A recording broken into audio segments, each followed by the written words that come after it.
जय श्री कृष्णा। आइए सुनते हैं बैसाख मास महात्म्य का तीसरा अध्याय। नारद जी ने कहा, हे नृपेंद्र, बैसाख मास में किसी उत्तम ब्राह्मण को अथवा गर्मी में थके हुए मनुष्य को शैया दान करें अथवा सुखदायक स्थान पर सुलाकर हवा करें तो ऐसे मनुष्य को शरीर के रोग नहीं सताते तथा उसके समस्त पाप शांत हो जाते हैं। वह जन्म मरण के बंधन से मुक्त हो जाता है।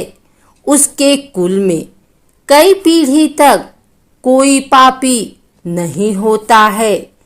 ऐसा मनुष्य 7 बार जन्म लेकर भी सदैव सुखी रहता तथा अपने कुटुंब सहित मुक्ति पाता है।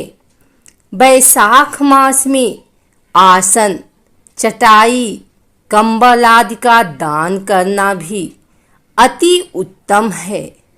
उस पर बैठने और सोने वाला सुख प्राप्त करता है तो उस पुण्य के फल से दान करने वाला भी अकाल मृत्यु से छूटकर दीर्घजीवी होता तथा मुक्ति पाता है। जो मनुष्य गर्मी के कारण दुखी ब्राह्मण को पतले वस्त्र दान करता है वह चिरंजीवी होता है।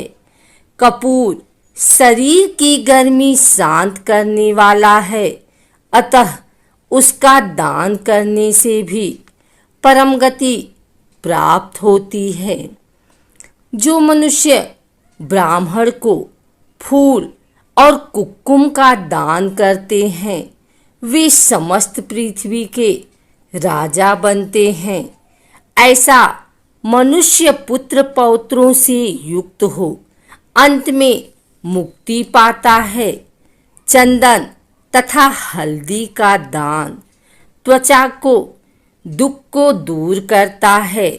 गोरोचन, कस्तूरी, खस, चंपा आदि दान करने वाले मनुष्य की देवता भी सराहना करते हैं और वह त्रिविध तापों से छूटकर मुक्ति पाता है। केतिका और मल्लिका दान करने वाला व्यक्ति विष्णु की आज्ञा से वैकुंठ लोक प्राप्त करता है।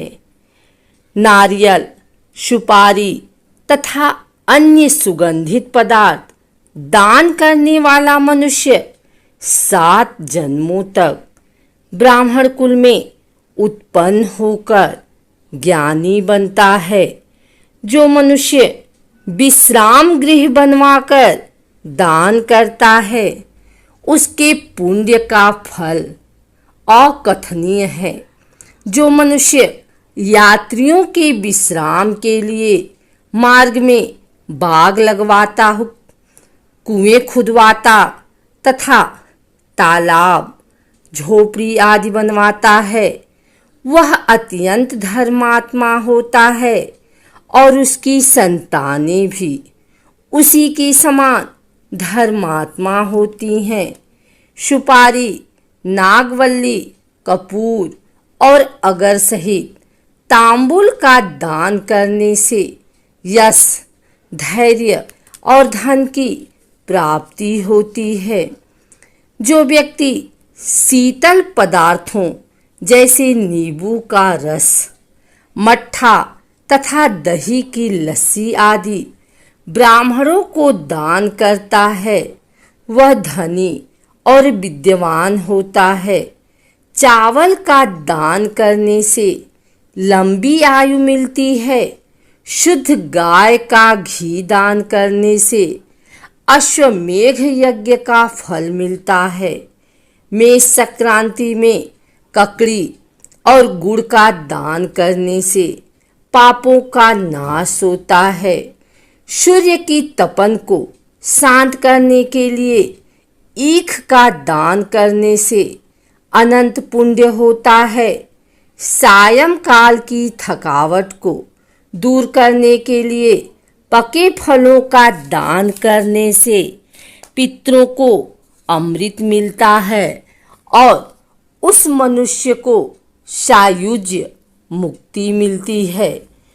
जलयुक्त कुंभ का दान पितरों का गया श्राद्ध करने जैसा फलदायक होता है।